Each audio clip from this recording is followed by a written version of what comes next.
Saudara-saudara, sekarang ini banyak orang bisa memberi contoh, tapi sedikit orang bisa menjadi contoh. Ngasih contoh mah gampang, jadi contoh susah. Karena beliau manusia. Laqad ja'akum rasulun min anfusikum. Kalau kambing disuruh nyontoh ayam, yang nyuruh nyontoh kagak punya pikiran, ya kagak level.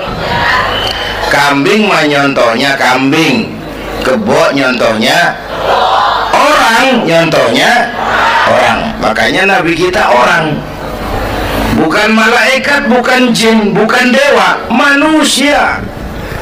Kalau manusia disuruh nyontoh manusia, itu perintah masuk akal, predispositionnya sama.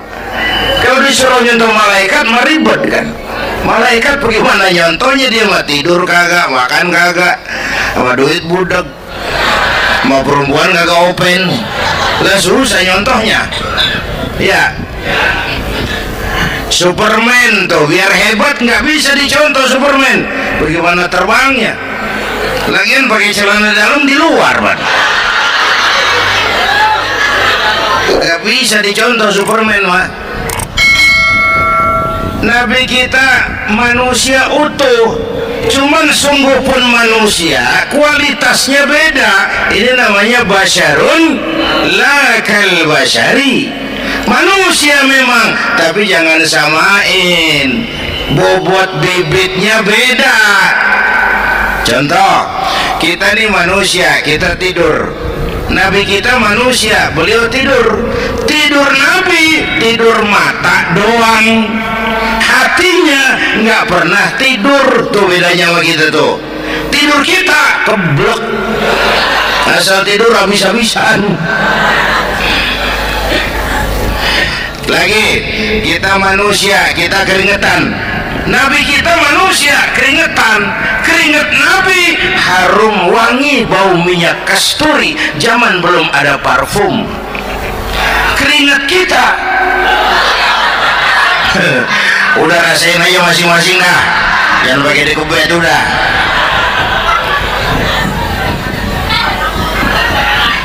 Contoh lagi, kita nih manusia nih, kita beludah nggak? Nabi kita manusia, beliau juga beludah. Ludah Nabi obat, ludah Nabi. Itu kan waktu mau hijrah kan sama Sayyidina Abu Bakar, sampai di Gua Sur, Sayyidina Abu Bakar bilang, saya turun duluan ke gua ya Rasul. Ngapain? Bersihin gua, takut ada binatang berbisa. Silakan turun. Sayyidina Abu Bakar bersihin gua. Bener tuh, tangannya digigit kalajengking, sakit, ngebet, bengkak. Kalajengking Arab, ya emang di Arab kejadiannya. Herm nyaut aja bener, ditahan aja. Udah aman ya Rasul, silakan turun. Lama-lama dalam gua berduaan kelihatan juga Sayyidina Abu Bakar mukanya pucat. Nabi tanya, ma baluka ya Abu Bakar? Abu Bakar kenapa? Nggak apa-apa. Berat meninggalkan Mekah? Enggak. Malas hijrah ke Madinah? Enggak. Takut diugur-ugur Quraisy? Orang kata enggak, itu mah enggak. Lah kenapa muka kamu pucat? Tangan digigit kalajengking. Ngapa nggak ngomong dari tadi? Saya nggak mau nyusahin Tuhan ya Rasul. Biar saya tahan, asal jangan nyusahin Tuhan. Ah, jangan begitu kau. Sini tanganmu, diambil sama baginda Nabi. Bismillahirrahmanirrahim. Cuy, diludahin, ringkas sembuh saat itu juga. Ludah Nabi. Pengen tahu kita yang ludahin, bengkak campur koreng.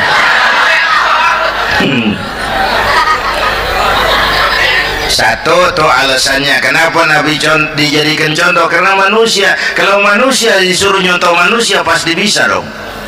Ya, Yang kedua, karena tadi kata Bang Haji Omar, pribadinya itu pribadi yang multidimensi. Mau nyontoh apa? Pak, saya ini pengusaha Pak. Nabi umur 9 tahun udah ke Syria tuh dagang lintas negara Syam. Saya jenderal Pak, Nabi mimpin tentara di medan perang Mas. Saya mau balik Pak, Nabi dakwah Bung. Saya guru Pak, Nabi ngajar Mas. Innama bu'istu mu'alliman, aku diutus sebagai guru, guru umat, guru bangsa. Saya politisi Pak, Nabi diplomat ulung Bung. Saya presiden Pak, Nabi mimpin bangsa dan negara Mas. Saya kepala rumah tangga Pak, Nabi punya anak bini Bang. Ayo lompongan mana dulu cari ngomong. Malah Nabi Isa tuh nggak bisa jadi contoh bagaimana membina rumah tangga bahagia. Bagaimana membina rumah tangga bahagia menurut contoh Nabi Isa? Nggak ada Mas. Kenapa? Nabi Isa belum sempat kawin. Ya, Nabi Isa belum sempat kawin. Ada pengikut Nabi Isa menyangka nggak kawin ajaran Nabi Isa, pada ngikut lagi nggak kawin. Tuh pastor tuh mubazir. Orang dikasih perabotan. Bang bener, saya kalau dalam Islam kiai kagak boleh kawin, saya boleh berhenti jadi kiai. Karena kagak ada giro-giroan, botak rambut.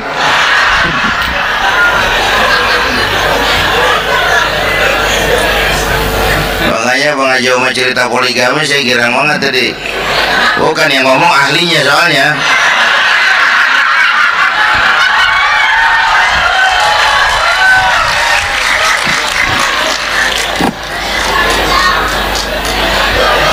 Gitu aja deh.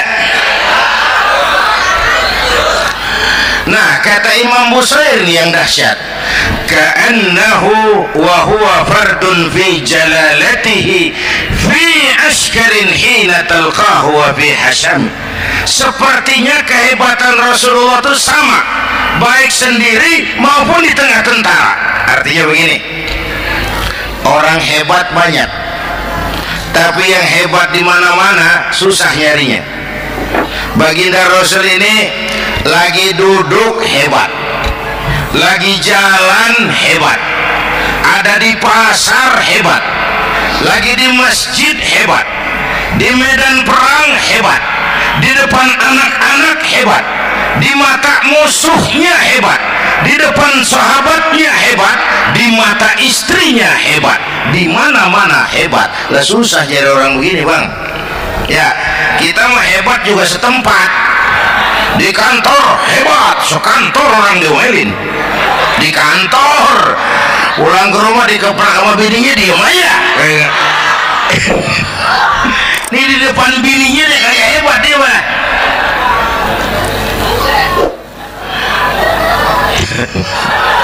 Oke, lalu kalau begitu soalnya apa yang mau kita contoh? Saya sampaikan 3 aja. Pertama, Nabi kita ini tokoh yang sejak kecil udah ditempa kesusahan. Bu, tadi kata Bang Haji, Islam mengangkat derajat kaum perempuan karena perempuan banyak melahirkan orang besar. Lihat Sayyidah Aminah, ibunda baginda Nabi, melahirkan anak pertama tanpa didampingi suami. Meninggal suaminya, sedih hatinya, remuk perasaannya, tapi tegar jiwanya. Dilahirkannya bayi bernama Muhammad, diasuhnya penuh kasih sayang, diantarnya menjadi orang besar dan memang dibesarkan oleh Allah. Itu contoh tuh Bu. Bilangin anak-anak tong, bocah, Nabi ngangon kambing tong, sekolah tong, jadi orang gede. Bapak lu tibang tamat SD, lu sarjana lu. Bapak lu cuma jadi RT, lu jadi camat lu. Biarin malu bapak lu pala jadi kaki, kaki jadi pala, asal lu terus sekolah. Bu, anak sekolahin, gelang doang digedein lu. Nih kan kita Betawi no, pendidikan ngentengin banget kota. Udah dong, jangan tinggi-tinggi sekolah udah.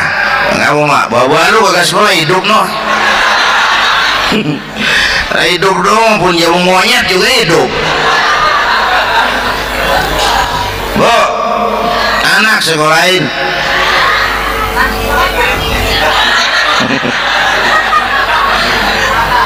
Mahatma Gandhi.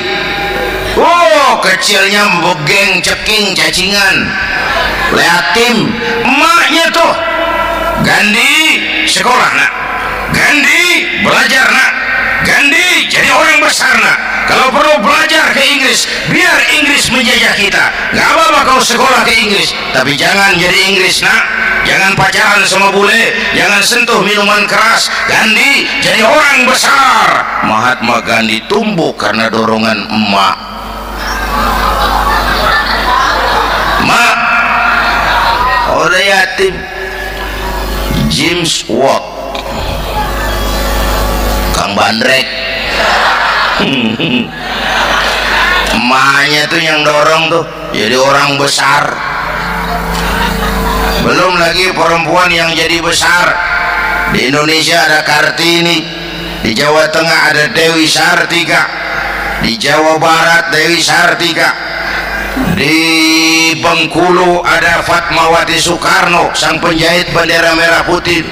Di Aceh muncul Laksamana Malahayati, disusul kemudian oleh Cut Nyadin, baru kemudian muncul Cut Koko, Cut Meme, Cut, ya udah tak cut lain dah.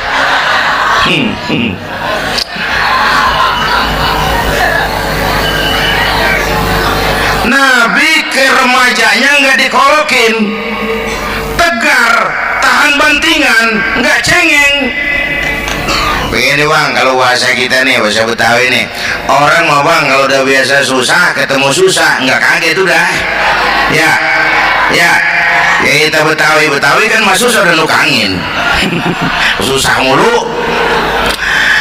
Saya santri nih biasa makan kangkung, datang ke rumah temen dikasih kangkung, makanan gue ini mat, dikasih daging ayam lah nambah, emang apa? Orang mah kalau biasa susah enak nggak kagetan. Saya santri biasa tidur di masjid, disuruh nginep di hotel lah pules nggak? Tapi yang biasa tidur di hotel suruh nginep di masjid encok. Makanya kemarin tuh waktu menteri-menteri baru dilantik tuh saya ngarepin tuh mudah-mudahan di menteri ini begitu dilantik bacaannya nawaitu sauma ghadin. Lu pada niat puasa dulu dah, entaran.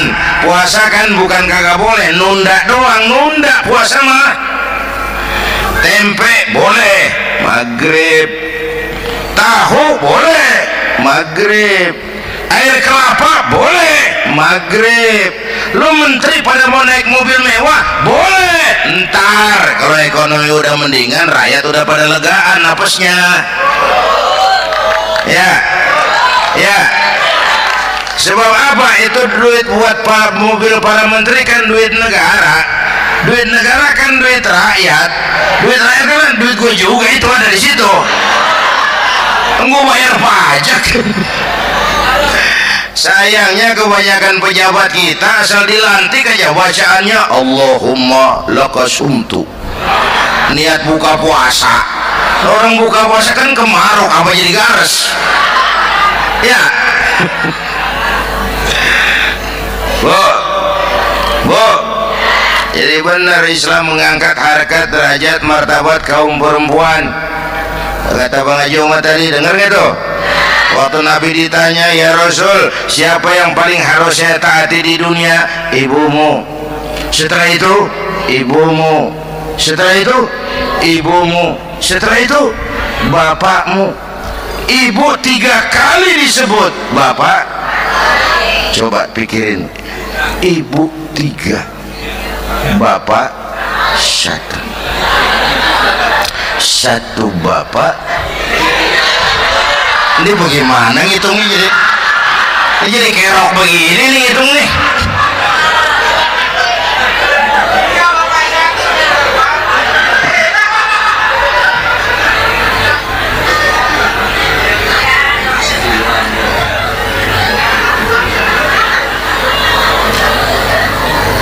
Jangan takut takut ngadepin susah. Hidup nih keras, kerja keras, perseringat banting tulang. Ya Bu. Satu. Yang kedua, contoh dari Nabi, orang yang paling bersih hatinya Rasulullah, orang yang paling baik akhlaknya Rasulullah, orang yang bahkan sudah dapat jaminan ampun dari segala dosa Rasulullah. Tapi orang yang kalau sholat malam sampai bengkak kakinya karena rajin sujud Rasulullah. Aspek ibadah apaan? Hei, diam-diam giliran gue ini ngomong.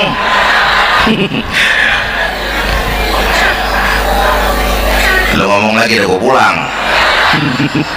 Canda neng. Udah gantian ya. Ya. Apaan urusan? Orang yang dosanya udah dapat jaminan ampun kalau salat malam bengkak kakinya karena rajin sujud. Saya tahu di sini juga banyak yang kakinya bengkak. Semurat. Oke. Kira-kira 3 minggu yang lalu saya menghadiri haul akbar Syekh Maulana Malik Ibrahim di Gresik, haul ke-609. Dari situ saya ke Surabaya ikut zikir sama keluarga besar Tarbiyatul Qulub. Waktu zikir saya terkejut, ada kalimat yang dibaca ratusan kali menyentak perasaan saya. Kalimatnya sederhana, kita apalah, itu kalimat Ana Abdullah. Dibaca ratusan kali, Ana Abdullah, Ana Abdullah, Ana Abdullah, Ana Abdullah. Buat saya itu menyentak karena memperteguh komitmen, saya hamba Allah, saya hamba Allah. Itu mah Pak Zainuddin kan biasa, itu mah kita semua juga hamba Allah. Betul. Ayo kita bikin luar biasa. Saya mau tanya, Bapak Ibu hamba Allah apa bukan?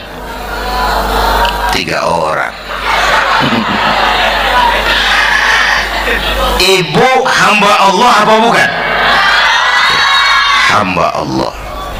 Kata siapa? Nah, kata ibu sendiri. Kalau kata sendiri, pan namanya pan ngaku. Ya, orang ngaku mah boleh dong, tiba ngaku, namanya juga ngaku. Cuman diakuin apa enggak, kita pan belum tahu. Ngaku mah murah, diakuin mahal. Ya, yang gampang dah. Ibu kenal sama Presiden SBY? Kenal. Presiden SBY kenal sama ibu?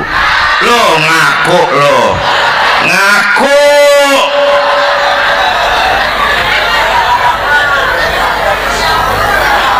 Saya hamba Allah, kata saya. Berapa banyak orang mulutnya hamba Allah, perbuatannya menyatakan dia hamba dunia, hamba harta, hamba jabatan, hamba setan, budak nafsu. Nggak sesuai ucapan sama perbuatan. Yuk jadi hamba Allah yang beneran. Jangan separuh-separuh kita mapan asal sakit mah hamba Allah. Ya Allah, ya Allah, lagi sakit. Sehat ya dikit, keder, jadi masjid nggak ketemu.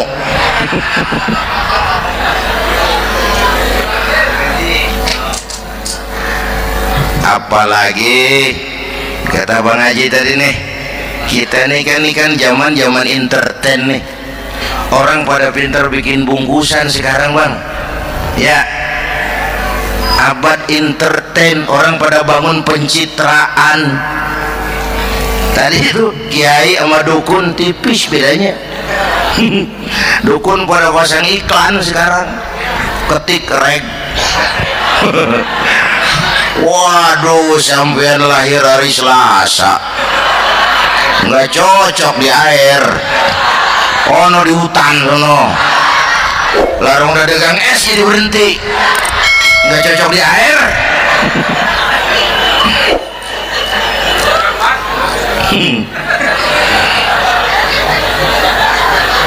Bu, Di zaman ini siapa pakai apa, siapa mau jadi apa, kagak urus nih.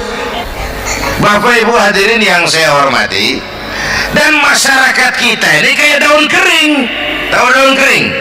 Gampang dikumpulin, susah diikat, berisik, gampang dibakar. Tuh daun kering.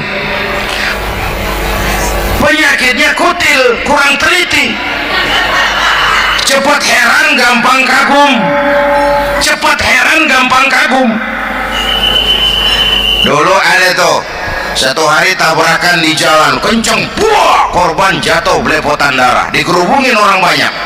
Datang wartawan mengambil gambar dari dekat, susah, orang banyak bener ngerubung. Cari akal nih wartawan, tolong saya dikasih jalan ke dekat korban. Orang nengok semua, saudara siapa? Saya bapaknya korban, katanya. Dia ngaku bapaknya korban.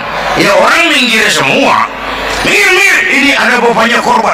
Orang minggir semua, dia maju ke depan korban. Sampai di depan korban, pucat mukanya tuh wartawan. Kenapa? Yang ketabrak anak monyet, Pak. Dia udah kedongan ngaku bapaknya korban.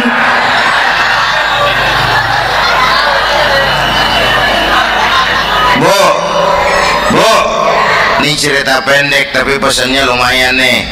Kalau belum kenal bener mah jangan buru-buru ngakuin, ya. Dia kagak tahu yang ketabrak siapa, main ngakuin aja. Saya bapaknya korban, lu makan lu jadi bapak monyet, sonor. Makanya jagain kampung kita nih, jangan kemasukan yang aneh-aneh, ya. Nabi palsu, aliran aneh, ya ini bid'ah, itu bid'ah kuno yang nggak begitu. Capek kita ngurusin begitu, udah kelewatan, ya.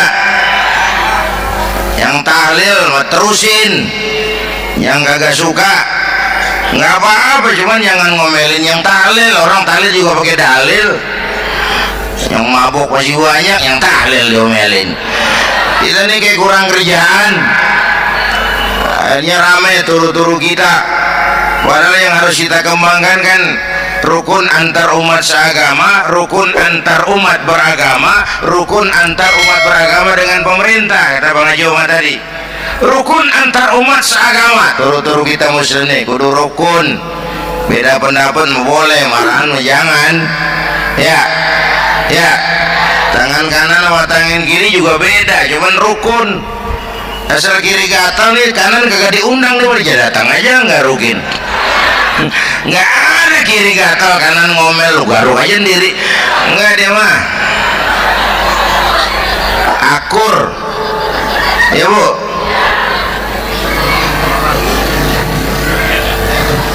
Yang kedua, rukun antar umat beragama. Islam ini rahmatan lil.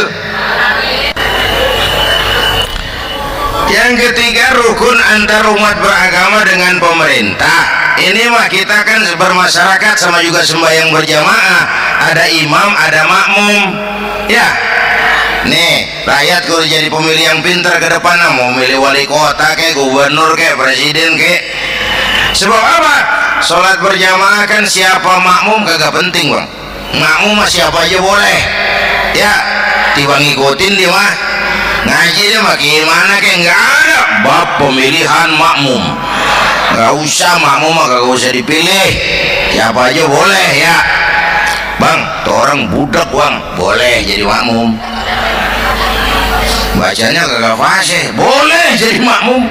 Ketinggalan satu rakaat, boleh jadi makmum. Tapi nggak tiap orang boleh jadi imam. Siapa yang dipilih jadi imam? Pertama, a'lamuhum, kata Nabi.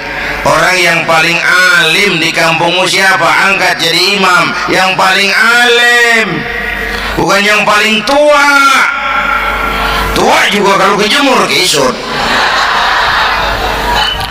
Dulu tuh Nabi Adam waktu diangkat jadi khalifah kan bekalnya apa? Wa 'allama Adam al-asma'a kullaha. Al-asma' ay al-ulumul katsira. Dulu zaman Fir'aun perang sihir sama Musa, sekarang perang visi dan misi. Punya ilmu, Bu, ngerti urusan dari tetek sampai bengeknya. Kalau ngikutin imam yang alim pan enak, bisa dipertanggungjawabkan. Hati-hati milih pemimpin, maksudnya bu jangan terjebak oleh penampilan. Emas pasti kuning, bener? Apa semua yang kuning pasti emas? Nah, udah paham dulu. Ustadz, kenapa? Di kampung saya ada 2 orang, alimnya sama. Yang mana yang jadi imam? Afsahuhum, yang lebih fasih lidahnya. Yang satu alim pelok, yang satu alim kagak pelok. Yang kagak pelok suruh jadi imam. Kenapa? Nggak sah orang fasih bermakmum kepada imam pelok. Ustadz, imam pelok, makmum pelok semua. Sah. Namanya kampung pelok, biarin.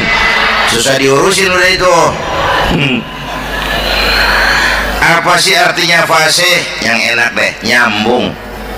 Pegel kalau punya pemimpin kagak nyambung sama rakyat.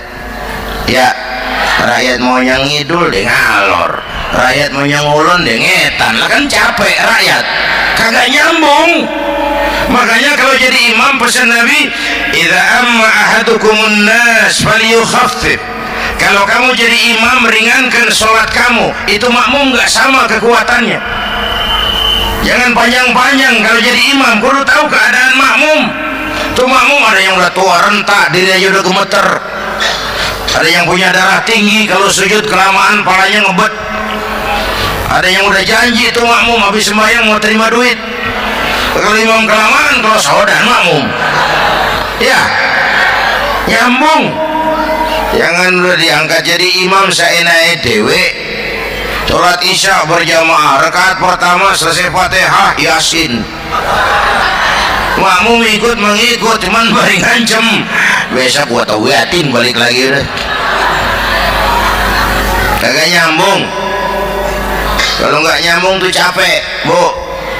Jangan tersenyum kepada orang buta, jangan berbisik kepada orang tuli. Kagak nyambung.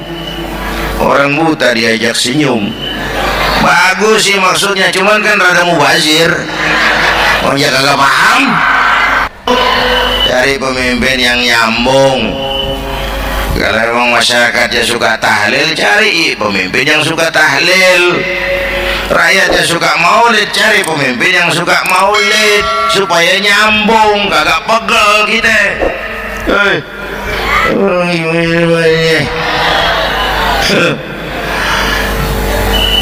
Bapak Ibu hadirin, saya balik urusan kita.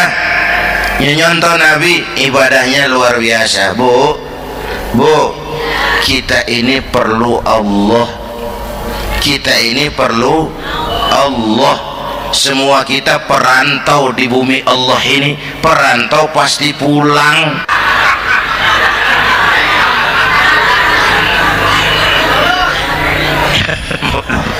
Bolot, bodoh kalau ada perantau. Dia sadar dia perantau tapi nggak pernah mikirin pulang. Lebih bodoh lagi mikirin pulang tapi nggak nyiapin bekal. Ya tadi Bang Haji Omar udah bilang tuh, muda mati. Ya, kadang-kadang engkongnya segar banget, cucunya mati. Ya, perantau mah mesti pulang. Sini mah kita ngendon doang, ngendontaran. Mula-mula pan bang, kita mah tinggalnya jauh di alam arwah. Dari sana pindah ke alam rahim, alam kandungan emak nih. Pernah tinggal di situ 9 bulan tuh. Ada yang 2 tahun, yang keluar udah kumisan. Kelamaan ngetemnya itu.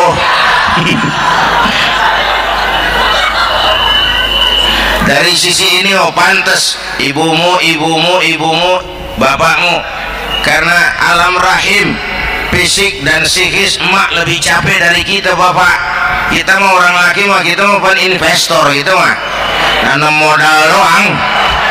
Yang olah pabrikan emak tuh, ya mak. Pabrik. Anak-anakku remaja, pemuda yang hadir, masya Allah, emakmu, emakku, emak kita semua nih, dari mulai ngidamin kita udah kita seksa nih mana. Dari mulai ngidamin kita udah kita seksa emak nih, muntah nggak urus. Mending ada yang dikeluarin mah enak, lega. Ini kagak ada apa-apanya. Bener Pak. Yang dipengenin yang kagak musim, lah kan setengah mati lagi urusan. Tengah malam pengen megang pala kereta, lu jorok bener lu, gue heran.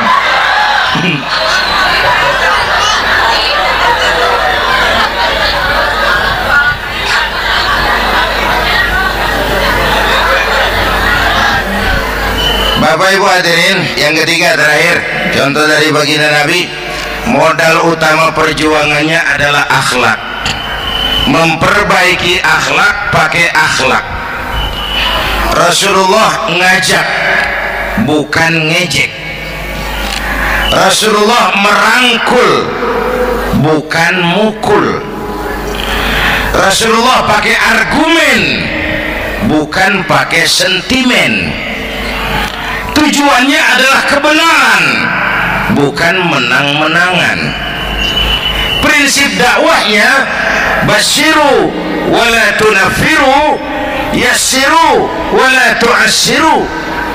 Gembirakan orang, jangan ditakut-takutin. Mudahkan urusan orang, jangan dibikin sulit.